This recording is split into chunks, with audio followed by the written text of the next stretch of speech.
রাতে হালকা বৃষ্টিতে স্বস্তি ফিরে চট্টগ্রামে। কাঠফাটা রোদে অতিষ্ঠ নগর জীবনে এই ঝোড়ো বৃষ্টি স্বস্তির চেয়ে বরং ভোগান্তি বাড়িয়েছে। সকালে ঘণ্টাখানেকের বৃষ্টিতে তলিয়ে যায় বন্দনগরীর আগ্রাবাদ সহ নগরীর বেশিরভাগ নিচু এলাকা। অনেক স্থানে সড়ক ডুবে যাওয়ায় ভোগান্তিতে পড়েন কর্মজীবী মানুষ। সবচেয়ে বেশি ভোগান্তিতে পড়েন হাসপাতাল এরিয়া খ্যাত প্রবর্তক মোড়ে চলাচল করা মানুষ। সড়কে জমে থাকা কোমর সমান পানি আর সৃষ্ট গর্তে পড়ে ইঞ্জিন বিকল হতে দেখা গেছে বেশ কিছু যানবাহনের। এমনকি সড়কটিতে ছিল না চলাচলের কোনো উপায়ও। জলাবদ্ধতার দুর্ভোগ থেকে স্থায়ী মুক্তি চান ভুক্তভোগীরা। অল্প বৃষ্টিতে পানি উঠে যায়, এখানে হাঁটু সমান পানি উঠে যায়।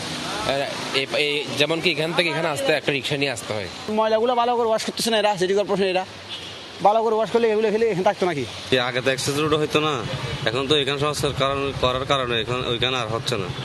এখন এদিকে যদি ক্লিয়ার করে দেয় এটাও আপাতত কমে যাবে। যখনই আমরা অফিস টাইমে আসি আমাদের আসতে আমরা ভুক্তভোগী।